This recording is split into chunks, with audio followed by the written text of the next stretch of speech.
Assembly में फिर से शुरू हो गया धारा 370 वापस लाने का रन। आप देख रहे हैं सरकारी चालीसा का एपिसोड नंबर 21। नमस्कार, मैं हूं दीपक खजूरिया, मेरे साथ मेरे सहयोगी पवन शर्मा, और बात कर रहे हैं धारा 370 की, मगर नाम या जिक्र किसी ने नहीं किया।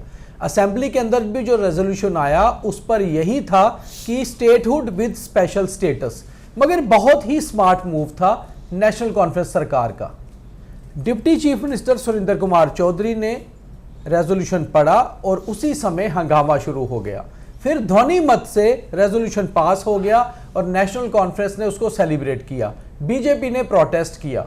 पवन जी, इतना जोश खरोश श्रीनगर में नहीं दिखा जितना जम्मू में दिखा। बीजेपी ने जम्मू में प्रोटेस्ट किया, पुतला जलाया सीएम का, नेशनल कॉन्फ्रेंस के दफ्तर में आतिशबाजी हुई। तो मुझे एक चीज समझ नहीं आ रही कि कश्मीर की जनता या कश्मीर का कार्यकर्ता खामोश है, असर जम्मू में दिख रहा है। कश्मीरी जो लोग हैं थोड़े समझदार भी, उनको पता है कि ये कुछ नहीं है, हवा में है जी। क्योंकि सबको पता है कि धारा 370 का जो मुद्दा है वो, जैसा प्राइम मिनिस्टर ने कहा था, होम मिनिस्टर ने कहा था कि दफन हो चुका है, वापस नहीं आएगा जी। अब क्या है कि उसको इस तरह से प्रस्ताव लाकर जहाँ बयानबाजी करके एक जिंदा रखने की कोशिश की जा रही है। और जम्मू वाले तो माशाअल्लाह हैं, विरोध बीजेपी ने वहाँ पर किया तो इधर भी हुआ, वो तो होना ही था, जाहिर सी बात है। लेकिन एनसी वालों ने पटाखे उठाकर ये बता दिया कि हम इसके समर्थक। कांग्रेस खामोश रही, ना वो कश्मीर में बोली और ना ही जम्मू में कोई उन्होंने खुशी मनाई। समझ नहीं आई कि कश्मीर में एनसी का हेडक्वार्टर है, वहां कोई आतिशबाजी नहीं, कोई ढोल नगाड़े नहीं। जम्मू के दफ्तर में आतिशबाजी। तो जम्मू के ही लोग चाहते हैं कि धारा 370 वापस आए और यहीं पर लोग चाहते हैं कि वहां पर नहीं आए। मतलब दोनों जो चीजें हैं। एनसी नेशनल कॉन्फ्रेंस ने जम्मू संभाग से बहुत ज्यादा सीटें जीती हैं, तो फिर उसका सम्मान जहां पर बनता था। मगर अब आपको क्या लगता है कि इसका असर, मेरा आपने सवाल समझा नहीं जी, कि जम्मू संभाग में नेशनल कॉन्फ्रेंस ने बहुत सी सीटें जीत ली हैं, तो जहां के लोग बहुत ज्यादा खुशी में हैं। मगर मुझे एक और चीज लग रही थी कि नेशनल कॉन्फ्रेंस ये बताने की भी कोशिश कर रही है कि जम्मू के ही बेसिकली सुरेंद्र चौधरी जम्मू के खाते में डिप्टी सीएम बने, तो कि उन्हीं से रेजोल्यूशन लाया गया। बस कहानी वही थी, उन्हीं से ही हमने उनको बनाया गया कि आप लाइए। नेशनल कॉन्फ्रेंस के बड़े लीडर थे, कोई भी ला सकता था। लेकिन उसके बाद क्या हुआ कि जो नेशनल कॉन्फ्रेंस के कैडर है उन्होंने पटाखे उठाए जम्मू में, और ढोल डांस हुआ, ये वो, सब लोग खुश हैं कि धारा 370 जो है वो जो वापस आ रही है। किसी को ये नहीं पता कि वो वापस तो आ ही नहीं सकती, वो तो भूल जाइए। हाँ, उसको जिंदा रखने की कवायद एक शुरू की थी, वो जो असेंबली में आज पारित होगी। कल को अगर एलजी साहब एक बार साइन करते हैं डिसअप्रूव, खत्म हो गया वहीं पे। फिर आप अगली बार अच्छा, आज बहुत सारे बयान आए। चीफ मिनिस्टर उमर अब्दुल्ला का बयान आया, डिप्टी चीफ मिनिस्टर का आया, लीडर ऑफ ऑपोजिशन का आया, जम्मू से बीजेपी नेताओं के आए, कश्मीर से एनसी नेताओं के आए, एक दूसरे पर कटाक्ष हुए। एलजी साहब का भी बयान आया, मगर सबसे अच्छा बयान मुझे लगा स्पीकर अब्दुल रहीम राथर का। इसी को कहते हैं एक सुलझा हुआ नेता, एक पुराना विधायक, 7 बार वो विधायक रहे, 7वीं बार अभी जीते हैं। उन्होंने बहुत अच्छा बयान दिया। उन्होंने कहा कि आखिर रेजोल्यूशन होता क्या है। एक राय होती है, एक हाउस की राय गई कि जो हुआ था वो गलत हुआ है, वैसा नहीं होना चाहिए था। उस राय का क्या है? राय के बाद जरूरी थोड़ी है कि वो चीज मान ही ली जाए। वो तो एक हाउस की राय है, चुने हुए लोग हैं, चुने हुए नुमाइंदे हैं, आपने राय देकर भेजा। और बाकी बात उन्होंने कहा कि अगर बीजेपी कहती है कि मैंने गलत किया तो मैंने क्या गलत किया, जिसकी तरफ ज्यादा वोट थे उसको वो पास कर दिया। और स्पीकर का तो रोल ही इतना होता है, गिनती करना और उसको पास करना। और उन्होंने दूसरी ओर ये भी बता दिया कि ये रेजोल्यूशन कोई बहुत बड़ी पावरफुल चीज नहीं है। रेजोल्यूशन पास होने से फिर क्या होता है? हाउस में बहुत रेजोल्यूशन पास होते हैं, वो कानून थोड़ी बन जाते हैं। देखिए, जम्मू कश्मीर में अगर फुल स्टेट होती, जहां एमएलसी होते और सेंटर और एलजी वाला सिस्टम नहीं होता, तो ये महत्वपूर्ण था। तो फिर असेंबली के बाद काउंसिल में जाना था अप्रूवल के लिए। फिर ये महत्वपूर्ण था कि आपका आंकड़ा अगर अपर हाउस में है तो आप यहां से अप्रूव करके वहां भेजते हो। फिर वहां लड़ाई थी कि अगर वहां पर भी आपका बहुमत है, फिर उस पर बहस होती, फिर वो पास होता। लेकिन ये एक ऐसा मुद्दा था, इस मुद्दे को तभी तोड़ा गया था, धारा 370 को तब तोड़ा गया था जब इनको पता था कि अब इनके पास बहुमत नहीं आएगा। हम यूटी बना देंगे, यूटी बनाने के बाद यहाँ पर एलजी साहब काम करेंगे, जब सरकार बनेगी तब देखा जाएगा। तो उस समय का एक पूरी प्लानिंग के तहत खत्म किया गया। भारतीय जनता पार्टी का जो मुख्य एजेंडा था कि हमने धारा 370 को खत्म करना ही करना है, और उन्होंने कर दिया। लेकिन अब वापस लाने के लिए जैसा बयानबाजी चुनावों में उमर साहब ने की थी कि अगर 4 जजों की बेंच इसको तोड़ सकती है, तो 7 वाली वापस ला सकती है, वो है लंबी रेस। आप वेट करिए कब 7 जज बैठेंगे तो कब वो इसके ऊपर तो बात कुल मिलाकर इतनी ही थी कि आखिर केंद्र सरकार ने 5 अगस्त 2019 को जिस ताकत को खत्म करने के लिए, उस असेंबली की पावर को खत्म करने के लिए धारा 370 हटाई, क्या वो दोबारा ऐसी चीज की इजाजत देंगे? बिल्कुल भी नहीं। ये तो साफ सी बात है। तो रेजोल्यूशन पास हो गया। ये रेजोल्यूशन कोई बहुत ज़्यादा पावरफुल तरीके से नहीं आगे बढ़ सकता, क्योंकि ये एलजी के ज़रिए फिर भी केंद्र सरकार के पास ही जाएगा। और बात अगर स्पेशल स्टेटस की हो रही है तो पहले स्टेटहुड तो वापस आ जाए, स्पेशल स्टेटस तो फिर सेकेंड कैटेगरी में चला जाएगा। अब सबसे बड़ी बात यह है कि कल का जो दिन है वो बहुत अहम है। कल लेफ्टिनेंट गवर्नर साहब का जो एड्रेस था उसके थैंक्स करने के लिए तकरीरें होनी है असेंबली के अंदर, अलग अलग विधायकों की, अलग अलग पार्टी के नेताओं की। तो क्या कल बीजेपी ये मुद्दा दोबारा उठाएगी और क्या कल हाउस का बिजनेस सही से चल पाएगा, या फिर आज की तरह हाउस कल दोबारा एडजर्न होगा? ये बहुत बड़ी बात है। कल एक मुद्दा और होगा जी कि एलजी साहब ने मैनिफेस्टो पढ़ा था नेशनल कॉन्फ्रेंस का जी। अब उस संबोधन के ऊपर चर्चा है। उस मैनिफेस्टो में 2 चीजें हैं, एक तो स्टेटहुड का है और दूसरा आपका जो मेन 200 यूनिट बिजली। 200 यूनिट बिजली। देखिए स्टेटहुड को लेकर तो बीजेपी भी मांग कर रही है, वो कोई बड़ी बात मैं तभी कह रहा हूँ वो मुद्दा होगा, उसमें चर्चा हो सकती है। उसमें चर्चा करेंगे। भारतीय जनता पार्टी सिंपल कहेगी भाई स्टेटहुड हमने कहा था हम देंगे, समय आने पर देंगे। 200 यूनिट बिजली का मामला है, आप दीजिए, आपने कहा डिजर्विंग लोगों को देंगे, लेकिन वो सारा जो डिपार्टमेंट है वो एलजी साहब के पास। मगर आज का मुद्दा क्या कल भी चलेगा और क्या कल चल पाएगा, ये इंपॉर्टेंट चीज है। देखिए कल संबोधन के ऊपर चर्चा है तो जाहिर सी बात है चलेगा, लेकिन शुरुआत में हंगामा होगा और इसी पे होगा और भारतीय जनता पार्टी की तरफ से जबरदस्त, क्योंकि बीजेपी ने कहा है कि अब हम हाउस नहीं चलने देंगे। हाँ, जाहिर सी बात, रेजोल्यूशन की बात होती है। अब देखो कल तो कश्मीर में खत्म हो जाएगा, फिर जनवरी में जम्मू में लगेगा, जब लगेगा पहले दिन तब भी यही मुद्दा होगा। तो बड़ी बात यह है कि जो जनता के मुद्दे हैं वो कहीं ना कहीं पीछे हो जाएंगे जब ऐसे रेजोल्यूशन और ऐसी चीज आएंगी। मगर कुल मिलाकर ये बड़ा स्मार्ट मूव खेला गया। बीजेपी इस पे प्रोटेस्ट कर रही है, एनसी सेलिब्रेट कर रही है, मगर कांग्रेस जिस तरह से पवन जी ने कहा खामोश है।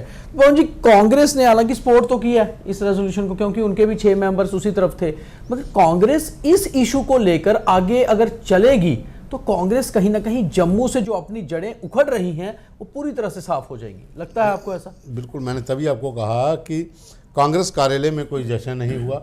कांग्रेस के तमाम बड़े नेता जहां पर हैं किसी ने कोई ज़्यादा बयानबाजी नहीं की। कश्मीर में जब समर्थन तो है नेशनल कॉन्फ्रेंस को, और इस बिल के ऊपर भी वो लोग जो है वो डामाडोल ही नजर आए, किसी ने कोई ज़्यादा वो बयानबाजी नहीं की जी। कांग्रेस ये चाहती है कि एक बार ये लोग आगे बढ़े, हम फिर बाद में देखेंगे। लेकिन जम्मू में कांग्रेस को पता है कि हम पहले ही उखड़ चुके हैं, हमारे पांव कहीं नहीं लग रहे। तो अगर कांग्रेस वहां पर भी इस तरह का खेल खेलती है तो जम्मू संभाग में जो उम्मीदें बची हैं कि अगर कांग्रेस बदलाव करके यहाँ पर फिर मेहनत करती है, गांव तक पहुँचती है, तो फिर वो अपनी पकड़ मजबूत कर सकती है। लेकिन अगर नहीं कर पाए, अगर जो स्थिति अभी है, अगर धारा 370 को लेकर फिर उनका रवैया वैसा ही रहता है जैसा आज पीडीपी और दूसरे लोगों का था, फिर मुझे नहीं लगता कि जम्मू संभाग के भीतर कांग्रेस के लिए कोई 4 जगह बचेंगी। एक बड़ी अहम चीज़ है पवन जी, जिसके ऊपर बात करनी बहुत ज़रूरी है। आज जब हमने देखा कि ये रेजोल्यूशन आया, जो इसके बाद ध्वनि मत हुआ, 61 मेंबर एक तरफ थे, 28 बीजेपी वाले केवल विरोध में थे। तो क्या हम एक चीज़ मानकर चलें कि अब जम्मू कश्मीर में जो ऑपोजिशन है असेंबली में वो सिर्फ बीजेपी है, बाकी जितने भी छोटी मोटी पार्टियां, इंडिपेंडेंट विधायक हैं, वो सब सरकार के साथ हैं? कश्मीर वर्सेस जम्मू मगर जम्मू के भी तो इंडिपेंडेंट हैं, वो उनके साथ हैं, उन्होंने पहले ही समर्थन दिया।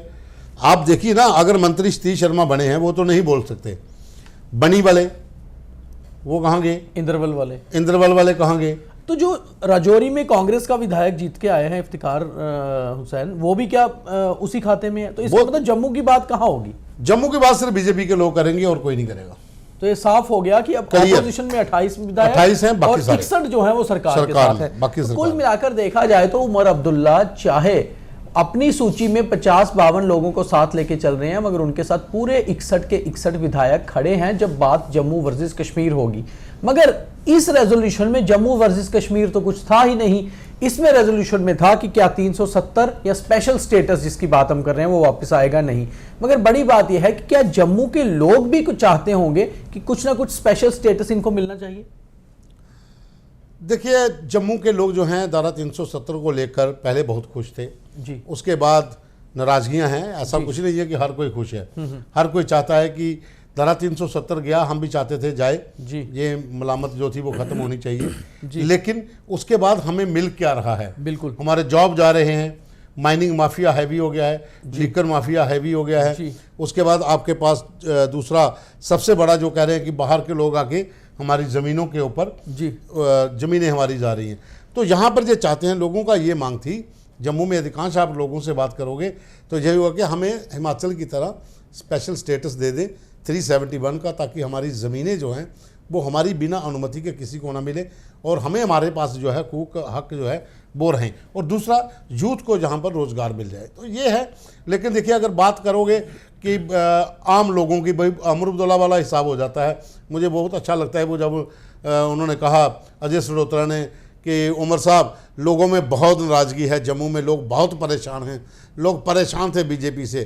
तो उमर साहब ने कहा था कि अगर परेशान थे, दुखी थे, तो उनकी मुसीबतें, दुख जो है वो ईवीएम पर नहीं दिखे।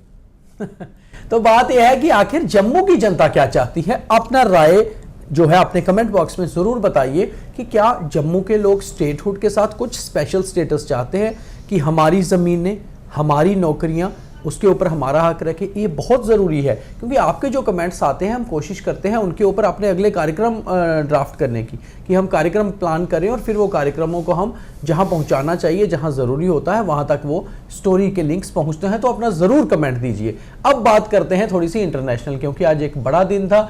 यूएस को नया प्रेसिडेंट मिला है। 47वें प्रेसिडेंट बन गए यूएस के दोबारा से डोनाल्ड ट्रंप। दूसरी बार वो राष्ट्रपति बने हैं और प्रधानमंत्री नरेंद्र मोदी ने भी उन्हें शुभकामनाएं दी हैं उनके कार्यकाल के लिए। कितने जरूरी हैं भारत के हिसाब से डोनाल्ड ट्रंप? बहुत बहुत जरूरी हैं। आप देखिए, डोनाल्ड ट्रंप का राष्ट्रपति बनना, शेयर मार्केट में उछाल, एकदम से उछाल।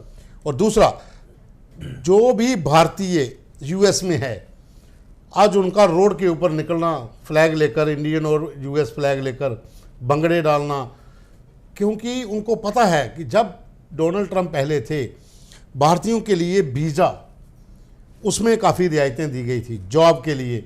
उन्होंने, डोनाल्ड ट्रंप का एक मुद्दा था कि मैं जो इलीगल माइग्रेशन है, जो लोग घुसते हैं अंदर, यहाँ पे जो शरणार्थी बनकर आते हैं फिर कब्जे होते हैं, उनके ऊपर कड़ा प्रहार था। और इंडियन भी यही चाहते थे कि उन लोगों को रोका जाए जो गैर तरीके से, अवैध तरीके से घुसपैठ करते हैं, फिर यहाँ पर आकर शेल्टर मांगते हैं। तो उसके ऊपर डोनाल्ड ट्रंप को वोट भी मिले, क्योंकि हर यूएस सिटीजन जो है वहाँ का वो चाहता है जो कि हमारे इंडियन यूएस में रहते हैं उनको काफ़ी समर्थन मिला है। उनको बहुत ज़्यादा समर्थन मिला। कमला हैरिस को जहाँ पर इंडियन का जमावड़ा है, 3 शहर हैं, वहाँ पर भी वो 2 जगह हार गई। जहाँ पर सबसे ज़्यादा उनको ये था कि हम जीतेंगे, वहाँ पर 2 जगह हार गई, 1 जगह पर वो जीत गई। लेकिन डोनाल्ड ट्रंप ने 17 ऐसे शहर थे जहाँ पर इंडियन का दबदबा है, वो सब के सब जीते हैं। तो डोनाल्ड ट्रंप कहीं ना कहीं इंडो अमेरिकन दोस्ती पर भी अपना बेहतर जो है वो कर पाएंगे, ऐसी उम्मीद है भारतीय सरकार को भी, और खास तौर पे यूएस पे रह रहे भारतीयों को। वीज़ा की चीज़ें इजी होंगी। जो यहाँ से स्टूडेंट्स पढ़ने जाते हैं, काम करने लोग जाते हैं, वर्क वीज़ा लेते हैं यूएस के लिए, वो शायद राह एक आसान होगी। और दूसरी चीज़ ये है कि इंडियन सिटीज़न की रेस्पेक्ट और सिक्योरिटी जो है वो मेंटेन होगी यूएस में, ये बहुत बड़ी बात है। और बाकी पूरे दुनिया को भी उम्मीद है कि उनके आने से शेयर बाजार, शेयर मार्केट, बिजनेस फ्लरिश होगा। और इसके ऊपर कांग्रेस का कहीं ना कहीं कुछ नेगेटिव बयान आया है। उनका कहना है कि ज़्यादा फर्क नहीं पड़ेगा। अब देखना ये होगा कि कुछ दिनों बाद क्या डोनाल्ड ट्रंप के स्टेटमेंट कैसे आते हैं जब वो टेक ओवर करते हैं, टेक ओवर करने के बाद इंडो यूएस दोस्ती कैसे आगे बढ़ती है। तो बीच में हमें ज़रूरी होता है इंटरनेशनल इश्यूज़ को भी टेकअप करना, क्योंकि वो हमारे देश पर, हमारी देश की इकॉनमी पर बस बहुत असर डालते हैं। तो जम्मू कश्मीर की बात हमने कर ली कि आज जम्मू कश्मीर में क्या हुआ। कल जो खास रहेगा वो कल आपको बताएंगे, मगर ज़रूर कमेंट करके आप बताइए हमारे प्रोग्राम आपको कैसे लगते हैं। अच्छे लगते हैं तो इसको शेयर करिए, और अगर आपको लगता है कि इसको कुछ चेंज करने की ज़रूरत है तो भी कमेंट करके हमें अपनी सजेशंस, एडवाइसेस ज़रूर दीजिए। हमें इंतज़ार रहेगा। बहुत धन्यवाद।